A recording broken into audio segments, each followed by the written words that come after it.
Question number 21 है अपने सामने। इसमें क्या दिया है? The price of raw material increase by 15% and labour cost increase by 19% due to cost of article increase by 2296, 2296 बढ़ गई।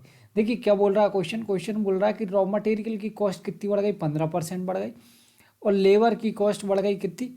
लेबर की कॉस्ट 19% बढ़ गई। और इस कारण आर्टिकल की कॉस्ट ओवरऑल कितनी बढ़ गई? 2296 बढ़ गई।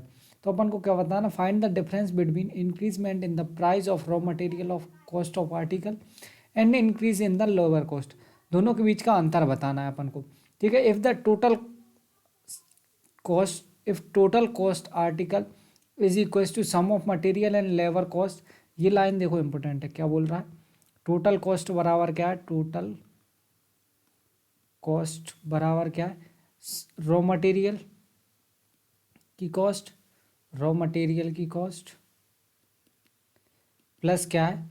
Plus labour cost. ठीक है, इसके बराबर है टोटल कॉस्ट। और क्या बोल रहा है? Initially raw material cost was 13/20 part of the total cost of article. और इनिशियली क्या था? 13/20 पार्ट था। मतलब अगर टोटल कॉस्ट कितनी थी? 20 थी, तो रॉ मटेरियल की कॉस्ट कितनी थी? 13 रुपये थी।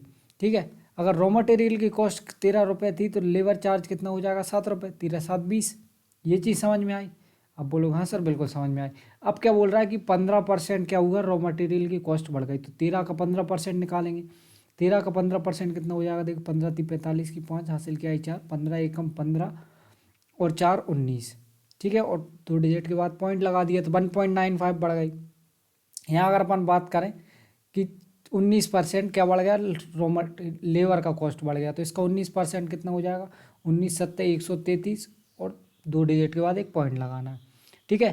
तो ओवरऑल अगर कॉस्ट की बात करें, कॉस्ट कितनी बढ़ जाएगी? देखो 5×3=8 है, 9×3=12 और 2 1 और 1 2 और 1 3, 328 मतलब 3.28 बढ़ गई। ठीक है, 3.28 बढ़ गई। लेकिन क्वेश्चन में अपन को दिया है, क्वेश्चन में दिया है कितनी बढ़ गई? 2296 बढ़ गई। 2296 बढ़ गई। 3.28 का मतलब क्या है? 2296, 2296। ये इससे काटते हैं कितने टाइम कट जाएगा? आप देखो 30 आते 21 होता है, एक बचेगा। ठीक है। इधर से देखें तो 8×7=56, 6 आएगा यूनिट डिजिट, मतलब पूरा पूरा 6 बार में कट जाएगा। ये अपॉन में 100 आएगा, तो ये एक यूनिट का मतलब कितना आ जाएगा? 700। ठीक है। अपॉन का 100 मल्टीप्लाई हो जाएगा। एक यूनिट का मतलब आ गया अपने पास 700। अपन से क्या पूछा है? अपन से पूछा है इन दोनों के बीच का डिफरेंस। इन दोनों के बीच का डिफरेंस पूछा है, तो इन दोनों के बीच का डिफरेंस कितना आएगा? देखो 5 में से 3 जाएंगे, 2 बचेंगे। और इधर 9 में से 3 जाएंगे, कितना बचेगा? 6 बचेगा। 0.62 मल्टीप्लाई बाय 700 कर दो, अपना आंसर आ जाएगा। वैसे भी देखो 7×2=14, 4 यूनिट डिजिट एक ही ऑप्शन में दिख रहा है, यही करेक्ट आंसर हो जाएगा। ठीक है।